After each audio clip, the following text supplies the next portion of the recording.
coincidente con el grado de humedad que existe en el suelo, y por lo tanto esas características de temperatura y humedad que son para estos nutrientes. Porque el tiempo de evolución, que ustedes han podido ver en la clase pasada, el tiempo de evolución del suelo es muy rápido. O sea, porque eso hace que en esas condiciones pueden. Nosotros como país estamos clasificados dentro de las regiones endémicas, es decir, esta es una enfermedad que se la puede aquí en las regiones tropicales de Bolivia durante toda la año. O sea, no es un tema como otras patologías que tienen que ver con la época de seca, la época de lluvias, no, sino nos caracterizamos por ello y obviamente que es una característica de todo lo que es la región de la Amazonas, ¿no? Sabemos que Bolivia el 60% es amazónico, entonces pues es en estos lugares donde vemos mucho. Además, hemos encontrado muchos casos de estrongiloides en algunas zonas que, si no me equivoco, vamos a elaborar. Sí, ahí está. Entonces, un trabajo que hicimos hace muchos años comparativo en cuanto a los elementos que interesan en medicina, estábamos viendo, hicimos un trabajo para ver diferentes se llaman nichos ecológicos, es decir, diferentes lugares donde los parásitos se desarrollan. Ustedes ven que en el caso del alto Beni, por ejemplo, se lleva de lejos los ancilostómidos, que también creo que ya se ha hecho en teoría, de lejos, ¿no? Y Ascaris está en segundo lugar, y en tercer lugar está Strongyloides esteptoralis. Pues fíjense de que cómo es la relación en haber estudiado tres zonas. La zona del altiplano estudiada es mucho más que el alto, porque en esta zona del altiplano es la zona donde está fascia hepática, una zona donde hay mucha vegetación y hay muchos animales, que ustedes han estudiado en la primera parte. Entonces podemos ver cómo las características climáticas van a definir el perfil parasitario en las poblaciones en estudio, ¿no? Y ahí ustedes ven, digamos, los números que ustedes los tienen que leer y no caen nada. Y por lo tanto, ahí estamos viendo cómo en un país como el nuestro, digamos, hay una gran variación en cuanto al perfil parasitario. Esto es importante tener en cuenta porque cuando ustedes trabajan con médicos generales y tengan que trabajar, se ubicarán que depende de dónde vayan a trabajar, los parásitos van a estar con una prevalencia diferente. En términos de los segmentos, en términos de los protozoos, es el siguiente capítulo. Hay tres conceptos que creo que son importantes de tener en cuenta. No voy a repetir el ciclo evolutivo, de acuerdo que ustedes ya lo han visto en la parte de la biología. Entonces vemos que un elemento central por el cual estas infecciones se hacen crónicas es una infección que los pacientes con esta enfermedad suelen llevar durante mucho tiempo, es la autoinfección. ¿Y por qué la autoinfección es importante? Porque fíjense que nuestro organismo le está dando las mismas condiciones del medio ambiente. Temperatura corporal, ¿cuál es? 37 grados, ¿no es cierto? Humedad, por favor, el intestino delgado, más o menos puede ser, segunda condición. ¿Cuál es la otra condición para los alimentos? Oxígeno. El nivel del duodeno, la primera porción del hilo, la concentración de oxígeno es mucho mayor que en otros tejidos. Cuarto, sombra, claro, obvio, ¿no? Porque tenemos un foco dentro del intestino. Entonces, esas cuatro condiciones hacen que el parásito, con su capacidad de autoinfección, es decir, el hecho de que la hembra, como ustedes recordarán, puede producir tres tipos de huevos, ¿no? Huevos que tengan, dicen haploides, diploides y triploides. Sabemos que el haploide y el diploide tienen que salir al medio externo, y por lo tanto solo queda el huevo y los huevos triploides, que en un lapso de 24 horas son capaces de evolucionar a la larva triploide infectada. ¿De acuerdo? Es decir, a la larva filariforme triploide. Y por eso es que la infección se produce en estos pacientes con mucha rapidez. Por eso es que esta infección está clasificada como una infección oportunista, que va a afectar notoriamente a los pacientes que tienen algún grado de inmunocompromiso, particularmente el VIH-Sida, que nos tocó ver a nosotros muchísimos casos. Mientras yo estaba en el hospital, ahora por la dirección, no puedo tener, no estoy en el hospital, por lo tanto estoy un poco de esa práctica que debe estar aquí. Entonces, esa autoinfección, fíjense, ¿qué quiere decir de 17 a 60 días? Ese es el lapso en el cual los parásitos comienzan a reproducirse muy rápidamente. O sea, más o menos un individuo que se infecta y que tenga un problema de autoinfección. En 2 meses, tiene una gran cantidad de parásitos que va a poner en riesgo fundamentalmente en este tipo. Cuando hablamos de hiperinfección, estamos viendo lo mismo, pero esa hiperinfección significa que el parásito está en el intestino delgado, no solamente a nivel del duodeno del yugo, sino que toma hasta el inicio, hasta la región ileocecal. Eso se llama una hiperinfección, que tiene sus características clínicas. Y finalmente, la infección diseminal es cuando ya el paciente no tiene inmunidad y los parásitos, por lo tanto, los vamos a encontrar particularmente en algunos tejidos que vamos a ver, como el sistema nervioso central, pulmones, algo en piel y en riñones. Y obviamente los pacientes con una infección diseminada, ¿no? La mortalidad de los finales está por encima del 80%. Pero es lógico que durante su ciclo biológico que ustedes han podido estudiar, reconozcan ustedes y recuerden que este parásito ingresa fundamentalmente por la piel. Y tienen que racionalizar todo el ciclo de luz, ¿cierto? Que si la piel, que si un vaso sanguíneo venoso, luego pasa al sistema portal, llega a pulmones, corazón, ¿no es cierto? La válvula introduce una L4, de acuerdo a la L4 la de glutígenos, ingresa al intestino, se convierte en L5 y hembra para el que los machos, como ustedes ven en el estudio. Entonces, durante la migración, no solamente en el citostoma, también están, o digo, en el traqueoides, también están los angiospermos y de hecho también las características. Resulta que al pasar por tejidos tiene un gran estímulo al sistema inmune. Pero el estrongiloides estimula aún más el sistema inmune. ¿Por qué? Porque estrongiloides, hay una parte no genética, vive dentro de la mucosa intestinal. Y si pensamos en histología, la mucosa intestinal está ricamente irrigada. Tiene una grandísima vascularización. ¿Por qué? Porque tiene que absorber nutrientes, ¿verdad? Y al estar muy altamente y ricamente irrigada, hace que el parásito esté en contacto con las células inmunes. A diferencia de ancilostoma. Ancilostoma no está viviendo dentro de la mucosa, está clavado en la mucosa. Ascaris no está viviendo en la mucosa, está en la luz del intestino. ¿Se ubican? O sea, esa situación diferente hace que en el estrongiloides haya un fuerte estímulo inmunológico. Y por lo tanto, pues vamos a ver que se van a producir un grupo de anticuerpos que en general tienen que ver con esa respuesta del tipo TH2. ¿De acuerdo? Una respuesta del tipo TH2 inmunológica para producir esa cantidad de anticuerpos. Muchos eosinófilos. ¿Y por qué hay muchos eosinófilos? Por 2 razones. La primera, porque los eosinófilos lo que intentan hacer de estas parasitosis es llegar hasta el parásito y eliminar de sus gránulos densos que tienen en su interior, eliminar sustancias tóxicas. Por eso hay una eosinofía. Se adhieren a los parásitos y le eliminan sustancias tóxicas. Claro, a las Ascaris nunca se le van a ver porque está en la intestinal. En cambio, como vive dentro de la mucosa y es tan pequeño, sí puede ser afectado por los eosinófilos a través de este mecanismo, y además porque los eosinófilos también van a generar particularmente una respuesta inmune clonal que va a permitir que se pueda controlar la infección. Van a haber muchas citoquinas que se producen, y la función de las citoquinas tiene que ver, fíjense ustedes, de estas 5, tiene que ver con cosas interesantes. El moco intestinal, tenemos como una parte del sistema, una parte de la respuesta inmune natural. El moco intestinal tiene una función. Primero, que es proteger el intestino, los tejidos, los que hay moco, en este caso el intestino delgado, para evitar que exista cicloadheresis.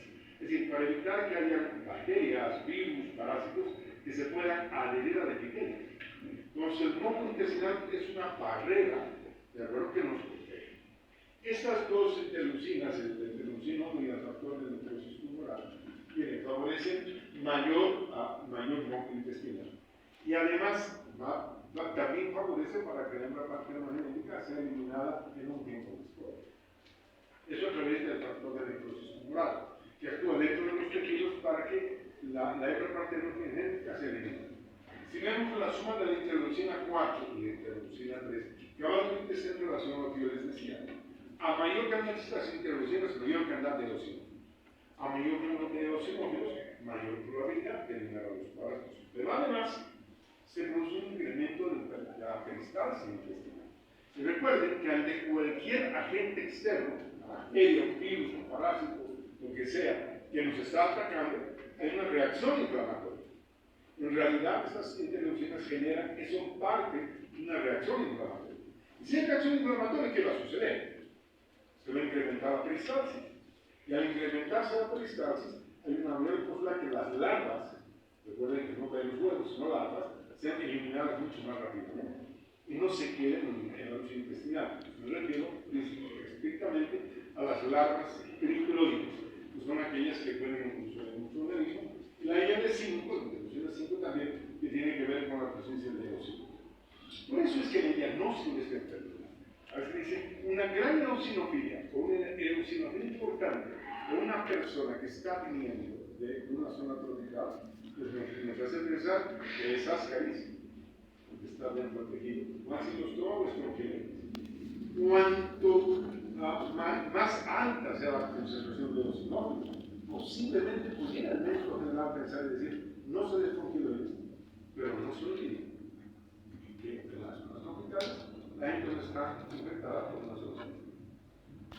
He escuchado del río oriental, que es un nombre que se da en la Bolivia, que es Ascaris peculis y Ancylostorius. Claro, y estos problemas también aparecen ocasionalmente. Entonces, la eosinofilia no determina a parasitosis, pero sí nos ayuda a comprender qué es lo que sucede. Algunas fotografías, yo me he olvidado colocar unas que nosotros sacamos, que va a ser un ELI. Entonces, ahí estamos viendo la famosa larva currens, es decir, el ingreso de la larva que genera ese camino, ese trayecto que más o menos dura alrededor de unos 10, 15 minutos hasta una media hora. Es importante considerar la presencia de estas lesiones, que no es que el paciente, ojo, no va a llegar con esta lesión. Es cierto que tenga muchísimo. No va a llegar. Porque es lo que puede contarnos y nos dice, es que sabe que doctor, hace más o menos un mes, mes y medio, he visto algo que caminaba por mi pie, y dice que no es la planta del pie, son los bordes de los pies, y la zona interdigital. ¿Por qué? ¿Por qué no la planta del pie? Porque la planta del pie, la capa córnea es muy gruesa, no es espesa, es gruesa, porque el desarrollo de la capa córnea, ¿no es cierto? Que las larvas tienen que tener un cuchillo, ¿verdad? Es muy dura. ¿Saben qué es un callo? No. Un callo, agarra el llano, capa córnea, no hay que la la capa córnea. Es muy dura, no es que el agua va a penetrar por eso. Es que el borde de los pies es mucho más laxo y las zonas interdigitales también, como en esta otra imagen. Entonces, ¿qué se está produciendo? ¿Cuál es el primer cuadro clínico de la enfermedad? Una dermatitis. Esta dermatitis se puede complicar, porque recuerden que estas lesiones son en zonas descubiertas, como en este caso de los pies, y por lo tanto, pues el paciente le puede generar un prurito, un picor durante la migración de la larva, se puede rascar y pueden ingresar otras bacterias para generar una biotermitis, es decir, la presencia de virus en la piel que tiene que ver con una infección bacteriana, normalmente por esa vía. Pero bueno, ese es nuestro problema, ¿no? Entonces, esta es la característica, la dermatitis, que es el primer cuadro clínico, muy similar a los ancilostómicos. En el caso de ancilostoma duodenales y de casos americanos que ingresan con los ancilostomas duodenales, ingresan también por vía pero cuando ingresan por el tiempo de una persona, algo muy parecido. Obviamente que el segundo cuadro clínico está en función de la migración y el segundo cuadro clínico es la neumonía, es decir, una inflamación pulmonar que está en relación al número de larvas que están atravesando el tejido.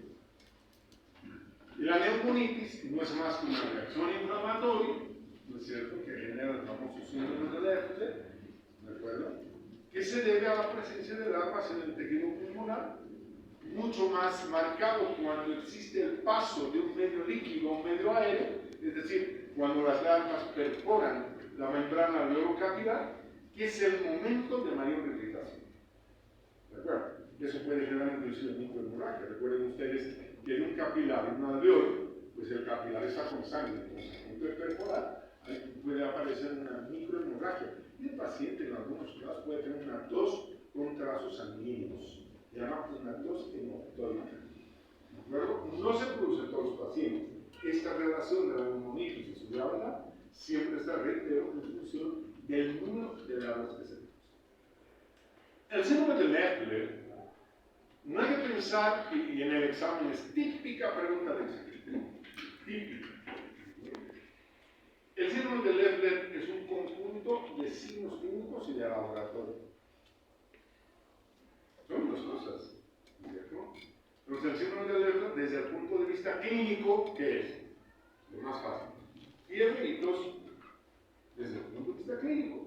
Pero si la pregunta fuera desde el punto de vista laboratorial, ¿qué pruebas pediría? Tenemos que ver que hay oxímoros, que pedir un hemograma. Tenemos que hacer rayos X de tórax para ver esas manchas algodonosas que no se ven nítidamente, que son características del síndrome de Leffler. O sea, tiene una parte clínica y una parte laboratorial. Y lo otro es la enteritis, ¿no? O sea, ya la hembra, fíjense, la hembra está bien, las hembras son muy pequeñitas, están viviendo dentro del tejido. Son muy pequeñas, miden 1,5 milímetros más o menos. Y por lo tanto, la presencia de las larvas dentro de la mucosa intestinal genera una fuerte reacción inflamatoria a través de las interleucinas que acabamos de ver en una diapositiva anterior. Y por lo tanto, el paciente, ¿qué va a tener? Inflamación del intestino delgado. Itis, inflamación. ¿De qué? Del intestino. Enteritis. Cuando es el colon, se llama colitis. Pero la enteritis no nos está diciendo si es en duodeno, si es en íleo o si es en ayuno, no nos está diciendo que nos está hablando de un cuadro inflamatorio y que, como ustedes ven, al introducirse en los tejidos, pues estimulan el sistema inmune y generan un cuadro clínico que vamos a ver. Pero para enfermar con este parásito y para que se generen todas esas acciones patógenas que acabo de comentar, ¿de acuerdo? Tienen que haber muchas condiciones que favorezcan. Es decir, este tipo de pacientes con este grupo de patologías es mucho más susceptible que un individuo inmunocompetente. Cuando en las zonas tropicales que me tocó vivir y veíamos pacientes con el tronquiolitis, que normalmente muchos de ellos no tenían nada. ¿Por qué? Porque al ser inmunocompetentes, la población de parásitos era menor. Hoy no. Eran destruidas las larvas a nivel pulmonar, a nivel hepático, pulmonar y obviamente a nivel intestinal, los adultos.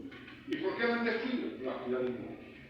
Entonces, muchos pacientes se encontraban larvas, pero se no tenían nada. ¿Raro? ¿Por qué? Porque tenían una buena respuesta inmune. O sea, esa relación de parásito con inmunidad es muy importante en este caso. Si ustedes ven, por ejemplo, en el primero de lo que estábamos citando, son los pacientes con cáncer. Un paciente con cáncer, cada vez hay mucha más gente con cáncer. Yo me animo lamentablemente a decir que es muy difícil encontrar una familia que no tenga un conocido o un pariente con cáncer. Pues por hoy es difícil.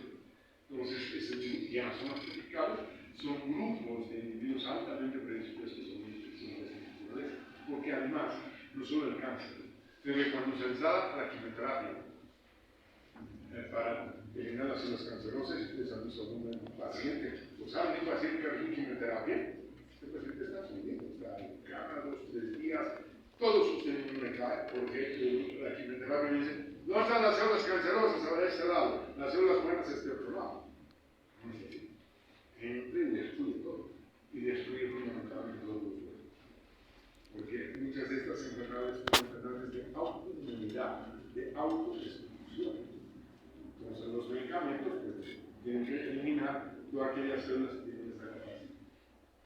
Y vamos viendo así, es interesante que con el tema del coronavirus,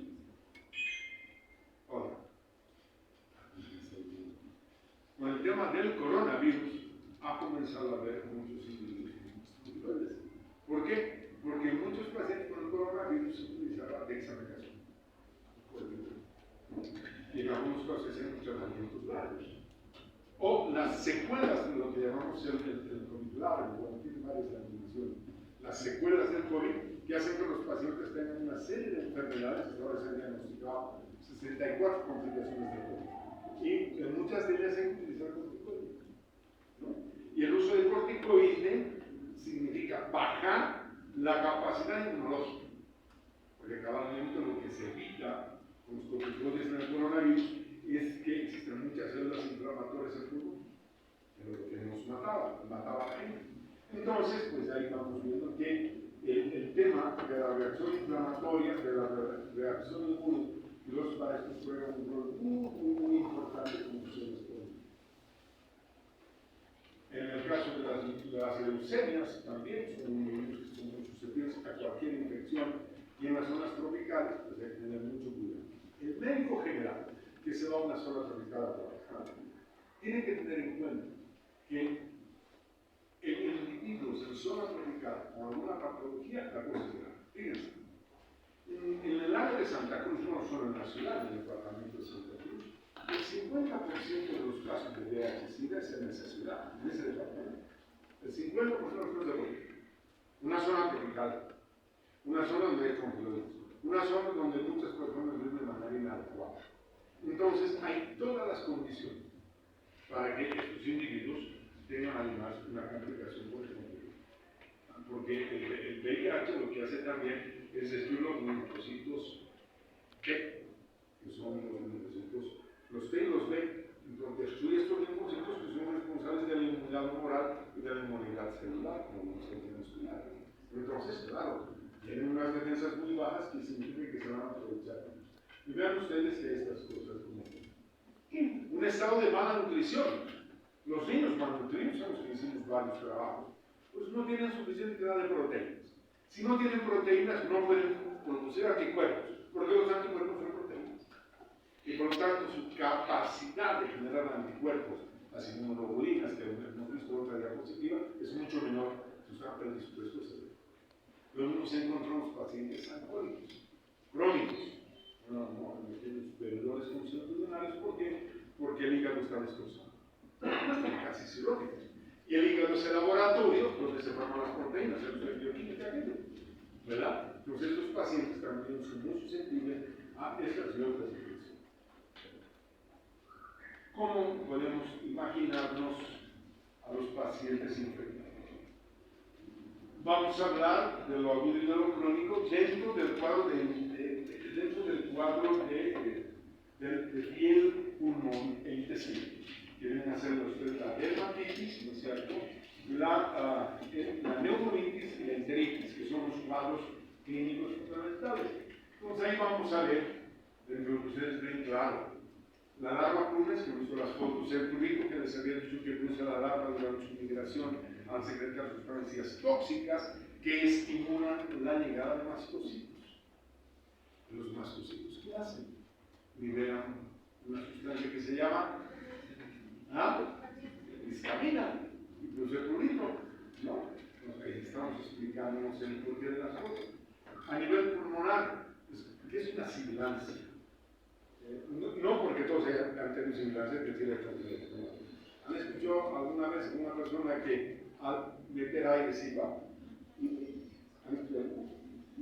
Como si dio un pequeño silbido. Eso es una sibilancia, una deshilancia. ¿Y eso es por qué? Porque hay secreción pulmonar, secreción pulmonar, y por lo tanto, las plenas suelen ser bastante densas, el paso del aire genera ese tipo de signos. Tiene tos, síndrome de Leffler, tiene algo de fiebre, síndrome de Leffler, ¿no es cierto? Dolor epigástrico. En los pacientes no complicados en el epigastro. ¿Por qué? Porque a nivel del epigastro está el duodeno y la primera porción del ilio. Entonces, si un paciente te dice, ¿y dónde le duele la barriga? Y te señala el epigastro, pensaríamos mucho en esta patología con ácido estómago. Si me señala el ombligo, que el dolor es ahí, yo pienso en Ascaris. ¿Por qué? Porque Ascaris en cantidad no vive en el modelo, vive a nivel del yeyuno. Y anatómicamente el yeyuno está, ¿no es cierto?, a nivel de la zona periumbilical, lo que llamamos el mesogástrico. O sea, muchas veces, de donde te señala el paciente el dolor, ya nos puede decir algo. Por eso es importante conocer la anatomía y el hábitat de los parásitos. puede haber diarrea, de acuerdo, por el aumento del peristaltismo, como un mecanismo de defensa, ¿no? Y por la enteritis, una inflamación intestinal. Ya en la fase crónica, de acuerdo, ya vamos a encontrar algunas otras cosas características.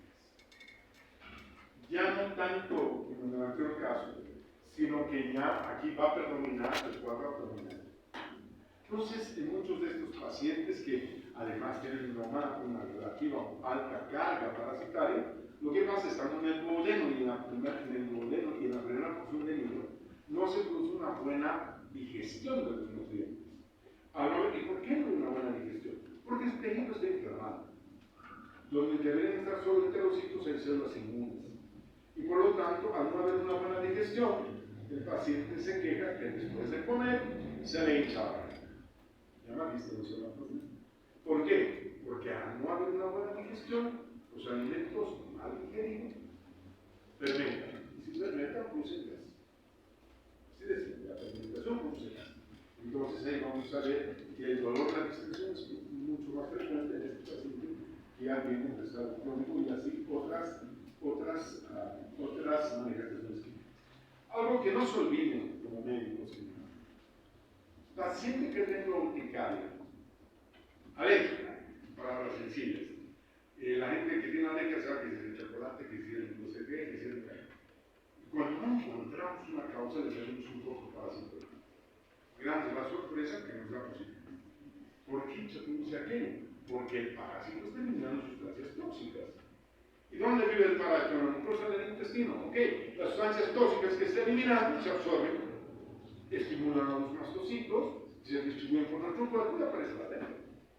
Una explicación de las famosas alergias. Pero obvio, fíjense que este cuadro está en función de lo que está ahí. Si no hay infección, se han ido un día ustedes a la torre un fin de semana a estudiar. Digamos. Y han pasado todo mal y se han agarrado sus troquilones ahí. ¿Y qué van a tener ahora? Probablemente nada. Nunca nada. Porque su sistema inmune los va a guiar. Que es diferente de las personas que viven en la Suiza. Ellos están infectados con un. Pues eso es un dato importante. No es que a la primera que uno se meta ya está. No es así. Medicina, muchas patologías no es así. Tiene que haber una infección permanente o continua para que existan manifestaciones clínicas. Y obviamente la calidad de la respuesta. Vamos bien. ¿Qué pasa en la crónica severa o grave? Ya la cosa es mucho más grave o hay mucho más síntomas. De acuerdo que los acabamos de relatar. ¿Por qué? Porque la hiperinfección, el intestino está tomado, el intestino delgado. Entonces todo el cuadro, pues ya fíjense, de raza sanguinolenta. ¿Por qué? Porque cada vez el cuadro inflamatorio, de acuerdo, que se produce una lesión de la mucosa intestinal, y esa lesión de la mucosa intestinal produce ruptura capilar. Y al haber ruptura de capilares, pequeñas gotas de sangre van a caer a la mucosa intestinal. Por lo tanto, la materia fecal sale con restos, con rayas, con puntitos de sangre. Eso nos está dando que la cosa. Esa es la. Y además el paciente seguro que le prontamente. Por una diarrea, ¿ustedes se llaman médico? Respuesta, no. ¿Han ido? No. ¿Van a ir? Tampoco. Pues una diarrea con sangre. Se van a morir inmediatamente, ¿no? Entonces el paciente recién ha llegado. Muchas veces el cuadro ya es grave. Y ahí podemos ver ya que tiene un distrés respiratorio. Es decir, ya tiene problemas respiratorios. ¿Por qué? Porque el grado de inmunitis es tan alto que hay una dificultad para hacer el intercambio gaseoso. Y el paciente, ya pues, aletea la nariz, y cuando él está respirando se nota como hay un aleteo de la nariz. El paciente tiene que meter aire por la boca y la nariz porque siente esa necesidad de falta de oxígeno. Pues ya nos está planteando problemas más serios.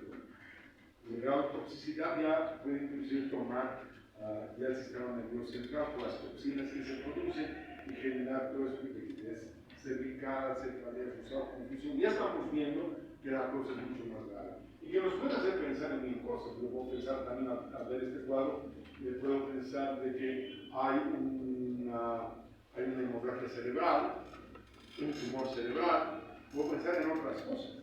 Entonces no es tan específico tampoco. Pero obviamente los antecedentes de la persona son los que nos pueden ayudar. Fíjense que en esta forma la mortalidad es altísima. Prácticamente 9 de cada 10 pacientes. Entonces, en la hiperinfección, ¿de acuerdo? La que no son, fíjense que todo el cuerpo está muy relacionado con el trabajo intestinal. Las manifestaciones clínicas, vemos, ¿verdad? Muchas cosas que tienen que ver, porque ya tal es el grado de infección que la cantidad de enterocitos con capacidad de absorción ha disminuido. ¿Y por qué? Porque la descamación del epitelio intestinal es muy acelera. Si se descama muy rápidamente el epitelio, va a aparecer un epitelio inmaduro. Y el epitelio inmaduro no tiene capacidad de secretar enzimas ni absorber. Entonces hay un síndrome de mala absorción intestinal que va a condicionar que la esteatorrea, es decir, la presencia de mucha materia grasa en las heces. No hay heces fecales, por favor, porque no sé si hay heces de otro tipo. Hay heces sanguíneas, bueno, heces cutáneas, no, bueno. Heces fecales es una redundancia, a veces leo. Heces fecales es voy a buscar las heces. Entonces, fíjense de que genera una alteración en la función de proteínas y por lo tanto hay hipoalbuminemia y una serie de otras cosas complejas que no me interesa detallar con ustedes. Pero la idea, hay alteración a nivel intestinal que va a significar una disminución de peso importante. La baja de peso porque no se puede. Y además, como salen las larvas a la luz intestinal y vuelven a reproducirse, ya desarrollan la larva triploide regulariforme, ahora son gérmenes. Los gérmenes que están en la luz intestinal. Y fíjense que lo que se va a ocasionar es un cuadro de sepsis bacteriana. Finalmente no es el trombiloide es el que mata por sí solo.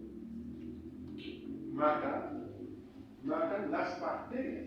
Y ahí vemos muchas bacterias que ustedes deben estar estudiando en microbiología, que tienen que ver con que se introduce en el organismo. Hay una gran bacteremia, muchas bacterias en la circulación sanguínea, que terminan generando un cuadro de una sepsis. Y una sepsis de un shock séptico y el paciente se muere. Entonces, fíjense cómo esa relación tan importante entre virus y bacterias para generar ese enfermedad. Veremos algunas cosas, ¿no? La infección ya diseminada, ya pacientes graves, ¿no? De los que se mueren casi 9 de cada 10 en el hospital. Nos ha tocado ver. Fíjense las dos imágenes de pulmones. La primera es pulmón normal, es una combinación. La primera es un pulmón normal. La segunda, fíjense, es un pulmón que está con un grado de inflamación tremendo. Sería blanco. Y no, cuando es blanco, agrupado en un solo lugar, en un lóbulo, esa es una neumonía bacteriana. Pero tal vez la gravedad de estos COVID se mueren. Tenemos unos pulmones ya que no tienen capacidad para generar una buena función respiratoria. El paciente es inséptico. Cuando vemos a nivel del sistema nervioso central, la primera imagen es una tomografía normal. La segunda imagen, ya estamos viendo las lesiones, esas manchas negras que están viendo. Son las lesiones, que es un kilo de las larvas, es un kilo de cuando se han diseminado por todo el organismo. Y van a atacar riñón, fíjense ustedes, ahí van a generar muchas patologías para terminar con lo que se llama la falla orgánica multisistémica. Es decir, falla pulmones, falla sistema nervioso, falla hígado, falla riñón, falla páncreas. Pues no, porque en el páncreas hay parásito. No, porque esa homeostasis que se hace en la fisiología hace que nuestro organismo entre en falla generalizada y el paciente se muere. Y se muere además porque tiene se llama un síndrome de coagulación intravascular diseminada. ¿Qué quiere decir? Que la sangre se coagula. Se coagula. Y el paciente obviamente sí. Por eso es que a veces vamos a escuchar términos no muy gratos en el hospital. ¿Qué pasó con ese paciente? Se coaguló. Se coaguló.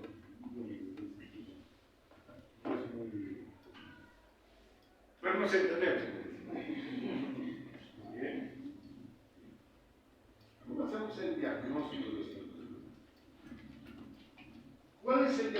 indirecto, identificar larvas. Eso es. Pero antes van a ver los tipos de larvas. Unas larvas que tienen, se ve como un pequeño rombito, el primordio genital, que las larvas de otros parásitos no existen.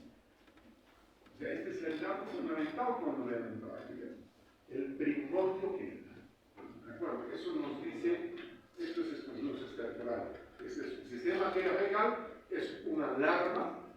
No sabemos si es haploide, diploide o triploide, porque eso no podemos determinar al observar, pero sí sabemos que es una larva rhabditoide del tipo 1. ¿Por qué? Porque es una larva que está saliendo de la fecal. En el suelo en 24 horas pasará a larva rhabditoide 2, a larva filariforme triploide, si tiene esa carga genética, y podrá infectar un tumor.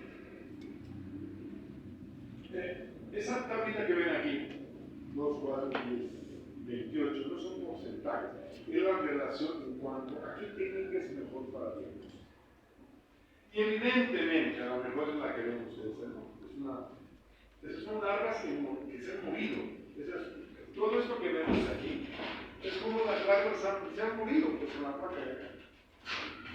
Claro, pero esto no es una cosa práctica para el médico, ¿verdad? O sea, tenemos que tener placas con agar, tenemos que poner en estufa, etcétera, etcétera. Pero digamos sería la técnica más adecuada para diagnosticar esto. ¿Por qué? Porque se ponen las larvas y se observan el microscopio. Obviamente el médico general pues, tiene que utilizar nomás la técnica de formalidad. 2 no quiere decir porcentaje, no es una relación entre estas técnicas que va a decir cuál es la técnica. Entonces, ¿qué tenemos para hacer nosotros? Un copro para sí. El médico general no piensa en otras cosas. Las otras no va a poder hacer. La técnica de Berman, que relativamente es sencilla, no sencilla en laboratorios de diagnóstico de hospitales. Será en investigación la técnica de Berman. Igual la técnica en placa de agar es para investigación. Es muy difícil que en un servicio de salud existan estas técnicas. Por lo tanto, creo que pedimos los médicos ante una sospecha de cualquier enteroparasitosis, del virus, o también del tratamiento. Un cobro es el examen clave para el médico general cuando está pensando en una de estas patologías. Obviamente, le vamos a sumar. ¿Por qué? Porque teóricamente este tiene oxinófilo, no le gusta un hemograma. Teóricamente, y en casos más graves, la concentración de proteína no es adecuada, porque hay una mala absorción intestinal, un proteinograma. Hoy dice que está por demás decir una radiografía de todas las absorciones. Entonces, el médico general, ¿qué tendría que pedir en conclusión? Un cobro, un hemograma y rayos X. Más el antecedente clínico, más el antecedente biológico, el diagnóstico está, o sea, no es complicado. La cosa es ubicar, de acuerdo, el trabajo que hay. El diagnóstico indirecto, muchísimas pruebas, ¿de acuerdo? En los países desarrollados se utiliza mucho el ELISA, y obviamente los que tienen más el PCR, pero nada más lo cito porque en la vida real, en nuestro medio, en las condiciones que vivimos y que trabajamos, si tenemos suerte, algún laboratorio nos puede hacer el ELISA, pero como es caro, y esto es un ejemplo de gente pobre, que en las zonas rurales principalmente, también pensemos en hacer el ELISA. Una vez nos animó un paciente, tenía el alto menisco, no ha pedido un ELISA, tenía que venir en gastar el transporte, había sido bien caro el examen, y me tenía que quedar, o sea, a veces los médicos no nos ubicamos. El ELISA, ¿qué significa para un agricultor venir desde la zona? Horas, plata, ¿de acuerdo? Y tener que volver o esperar el resultado que recién van a dar en 24 horas mínimo. Tienen que comer y tienen que alojarse. Mira, ¿sabes qué fácil para el médico sin ELISA? Pero dígase, doctor, ¿qué tipo de paciente es? ¿En qué condiciones vive? Y si tiene plata para hacer aquello, utiliza el criterio clínico. Utiliza el criterio clínico. Para el tratamiento, tenemos 3 medicamentos. Es bastante nuevo la moxidectina. ¿De acuerdo? Que hay, no son nuevos, pero en varios países de Latinoamérica hay, espero que ya tenemos algo. Es más barato que la ivermectina. La ivermectina es el mejor medicamento, pero es mucho más caro. podemos utilizar el albendazol. Tenemos que hacer un tratamiento un poco más complicado, tiene resultados adecuados, ¿de acuerdo? Pero demora más tiempo, pues es durante más ivermectina es de una sola dosis. No me interesa que aprendan las dosis ni nada. Aprendan de que hay tratamiento que ivermectina, pero como es caro, tengo que echar mano de la albendazol, que es muy barato. Nos le daremos albendazol en esquemas que tendrán. Pero no solamente se trata de una medicación. Porque tenemos que entender que tiene un cuadro que le ha alterado determinadas funciones. Entonces ahí estamos viendo. Pues ahí estamos funcionando el paciente. Claro, bien fácil, ¿no? Tiene que comer más proteína. ¿Y eso qué es?